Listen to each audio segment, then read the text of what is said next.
It's early morning and I got fascinated by these Narangi bonsai and these larks. These larks, I saw that they were feeding on these flowers, the citrus flowers of the Narangi bonsai.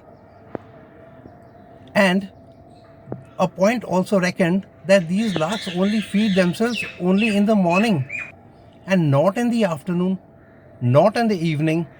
What could be the reason? Now, a little bit of thinking, and I realized that bonsai, that these Narangi bonsai is basically very rich because this is citrus. It is very, very, very rich in vitamin C. So that is what these birds are also looking for, like us humans. So what does vitamin C do basically? And what is it that we are looking for? They are very good detox, one. They are loaded with antioxidants, two. Vitamin C3, which is a kickstarter to metabolism, and it raises the energy level of the body, and that is also perhaps what these birds are also looking for, like all of us. So I decided that let me make two more dishes using oranges, and one of those dishes is going to be upma, and the second one is going to be idli and coconut chutney. So as I watched, I got more and more fascinated by these bonsai, and it dawned to me, well, yes, a little more work is required, and I must make two more dishes, both of these using oranges or kinus, which I will be ultimately using. So, as I examined these narangi, it was pretty fascinating. The bonsai was really very good, and the resolution came that I must make two more dishes. So for today, friends, I'm going to be showing you two more dishes. One is idli and coconut chutney, and the upma, of course.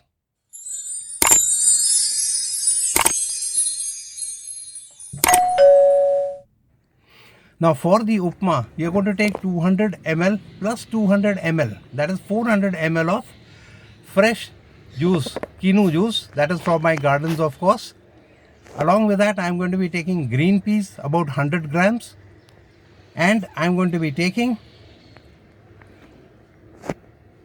carrots, that is 150 grams, fresh curry leaf, about 2 sprigs, and peanuts, about 50 grams, some cauliflower, 100 grams, and green chilies and coriander as per as your choice and taste. And along with that, I will be taking tomato. Chilies you can vary as per as your taste, and you can take any other vegetables of your choice also. So using this, we'll be making upma, a delicate breakfast.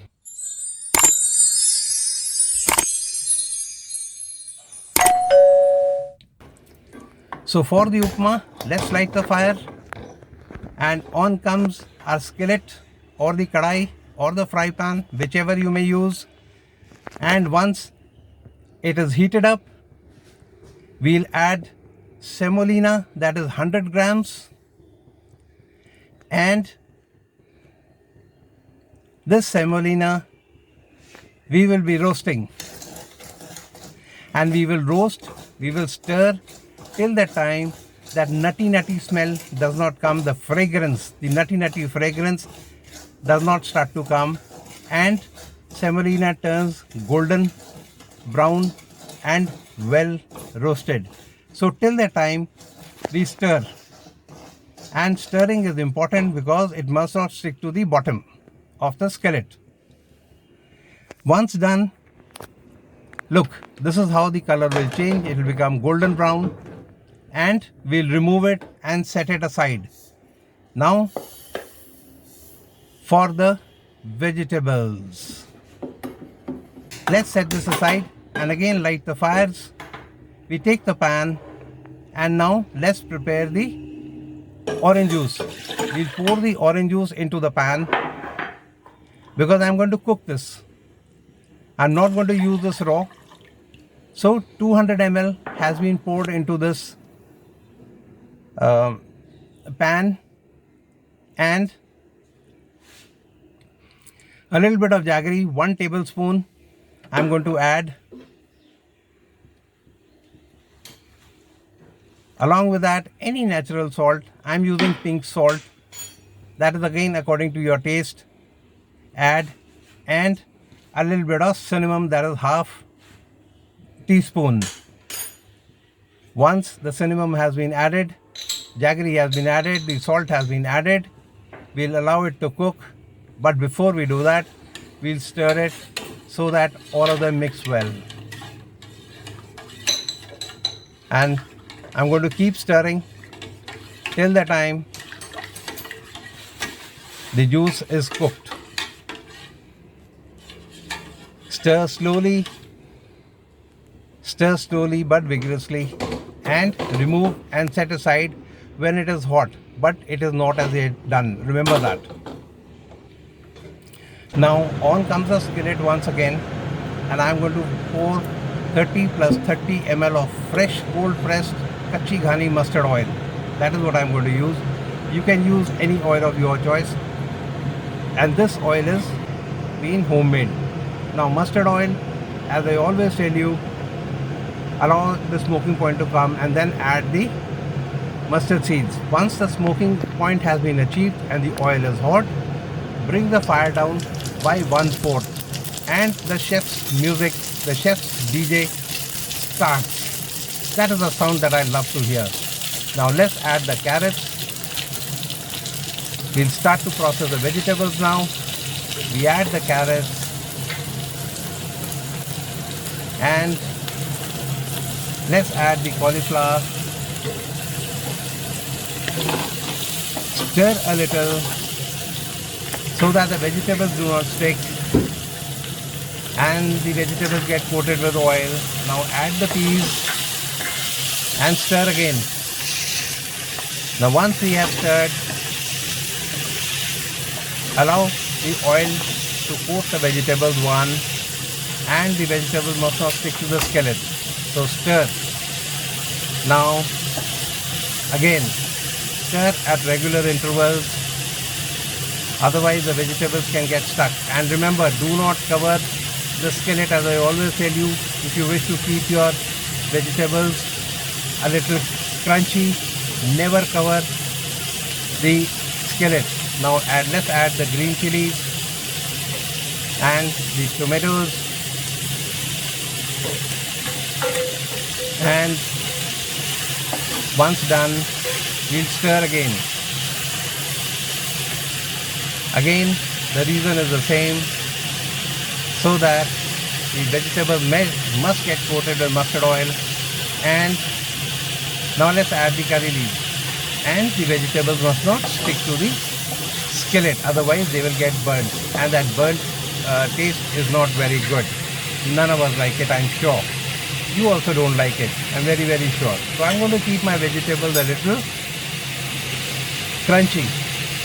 So stirred, and again let's wait till the time the vegetables start to become soft. But remember, do not cover the skillet. Never cover the skillet, otherwise the vegetables will become very mushy, and then they do not taste all that good. Plus, of course, the vitamins and nutrients and minerals also are not retained. Now let's add the natural salt, that is 1 tablespoon. As I told you, I am using pink salt. You can use any natural salt or any salt as you wish, but try and avoid the iodized salt or the table salt. Try and avoid that. Now let's add the red green chili powder and again stir so that they get coated with the salt and the chilies. And in the meantime, remember the orange juice. Now allow that juice to come to a boil. Once the juice is boiling and vigorously boiling, look, the color of the juice has changed, the consistency has changed. So once done, we'll pour this juice into the vegetables. But before we do that, remember the peanuts? Now let's add the peanuts. So the peanuts have been added, and let's stir once again. Now remember, any dry fruit is never to be cooked for a long time. It must be cooked only for a very, very short time. Otherwise it tends to get a bitterish taste and gets burnt. Now we are ready. Now let's add the semolina. So once the semolina has been added, we'll stir once again. Now semolina added, and let's add the juice. Remember, we had brought it to a boiling point. We had allowed it to boil.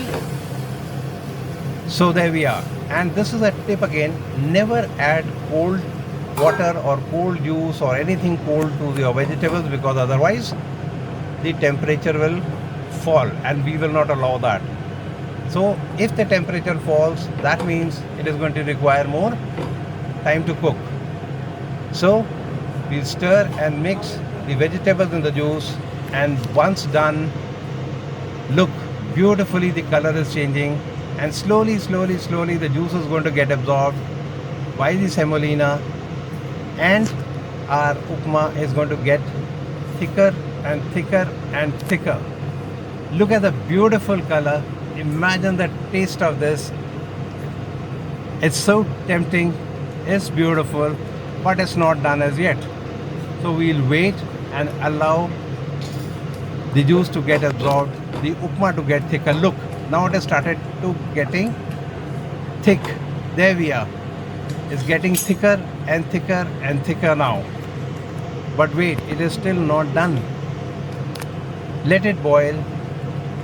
Let the temperature be maintained, and let the upma be cooked. Now the heat is not got to be very hot. It should not be very high. It should be somewhere around a little more than a medium one, or you can say 3/4. So stir again. Look, now it is really thickened and it's beautiful. Now just before the consistency required, we can switch the flame off and allow the dish to cook all by itself in its own heat.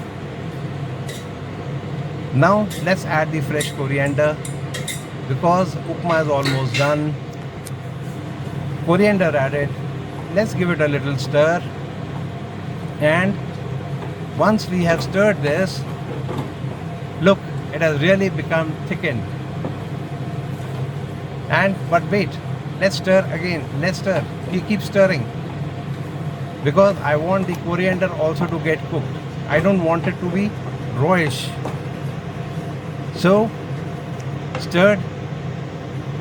Just this is the right time to taste, and if anything is required, we can add now also. This is the last stage, and it is perfect as I tasted. But stir. Let's stir. It has got to thicken a little more.